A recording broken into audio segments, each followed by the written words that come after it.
All right, we are back with another video, and this time we watched Gachiakuta episodes 4 and 5. And I gotta say that this anime cracks me up every time because it always has something random in it. At the beginning of the episode, Simiyu, I think that's her name, she was just chilling. And she was just reading a dirty magazine with a fork in her mouth. Right, I remember that. I remember looking at it. I was like, huh, that's kind of crazy. But I didn't it just skipped my mind, bro. I thought it was like a clothing catalog or something, you know, for some lingerie or something. But nah, they were just busting it open on that page. She's just looking at it in the middle of the day. Everybody coming through the office or the headquarters, bro. She didn't give a crap. She's like, yeah, I'm gonna just look at what I want to look at. It's cool. Yeah, and this on a regular. And I was just thinking, also, when she had that fork in her mouth, this is not a plate in sight. But I guess it was just a setup for when Rudo and the gang come through, because he had a bunch of flies buzzing around him, and she just basically just shanked the flies with the fork. Oh yeah, that did happen, huh? Yeah. Or you know, she might have been eating out that little chalice thing, you know what I'm saying, or whatever that dish she had was. Oh, could be, huh? Yeah, I didn't see nothing in there, so I was thinking, I thought that was an ashtray or something.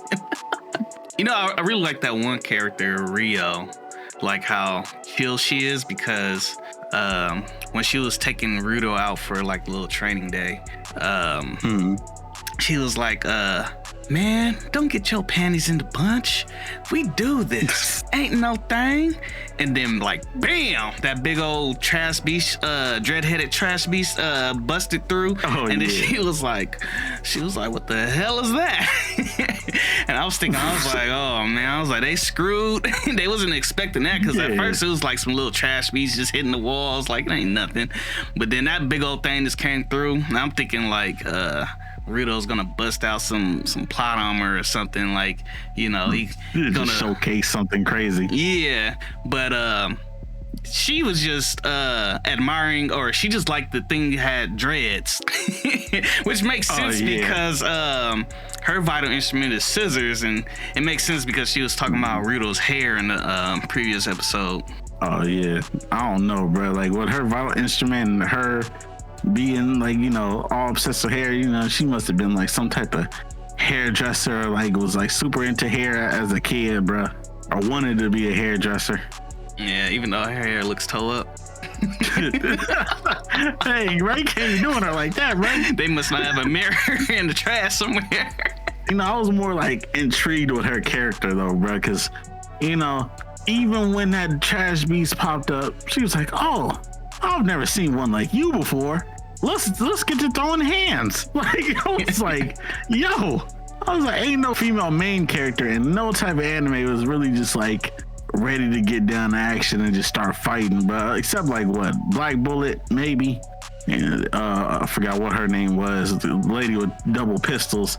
She was tripping all the time. Was it Remy? Black Lagoon? Yeah, she was always on. Yeah, Black Lagoon. I said Black Bullet. Yeah, Black Lagoon. I think that was a whole nother anime. Yeah, my anime card got to get revoked after that one. But yeah, Black Lagoon. I didn't even watch it like that, but my friend was always just like, hey, bro, you need to watch it. She's crazy. I'm like, I'm good, bro. But I ain't seen no female main character get down to business since Remy, bro. And, you know, Rio, she's showing signs of that. She's like, hey, you see my vital instrument? I don't need no hands, you know, to like, you know, you operate this. I'm gonna use my legs. I'm gonna show you about it, okay? So she even had all the supporters like, oh yeah, she's about that. She's about that life, yeah. She got it. Don't worry about her. You know, that's Rudo was the whole time. I was gonna say that's why her hair is probably toe up, because she's probably cutting it with her feet. Oh no! Just cutting, giving her a shape up with her toes. But I was just like, it was just funny to me though, because Rudo was like, bro, I gotta help her. I gotta do something. I need to do something, bro. And he's like, bro, leave Rio to do it. She good.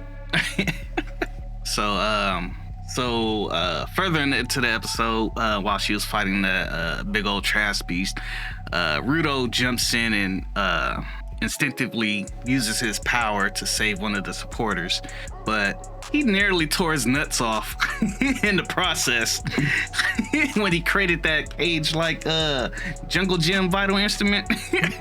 Oh yeah. What did he? I forgot what he used to create it too. I think it was like just a pipe or something. I forgot what it was. It might have been just a pipe. Yeah, he just grabbed a random pipe. Yeah, but he still haven't figured out how his power works yet, because after he created it, it just turned to ash. Oh yeah, and I was like, huh. He might, I don't know, it might take him a little bit to come into, like, learning about himself, because, bro, it really is just his first day out here. Yeah. Just thrown to the wolves. It's like, yeah, go with the crazy girl Rio. She got you. I know she seems chill, but she a little nutty too. All them characters is nutty. Yeah, they gotta be the little down there, But, going back to, like, what you were saying earlier, though, about that trash beast, like, having dreads and stuff. I was like, that's kind of weird, bro. And how he just showed up randomly, and how they brought up, oh yeah, when I destroyed the trash beast, this vital instrument was inside of him.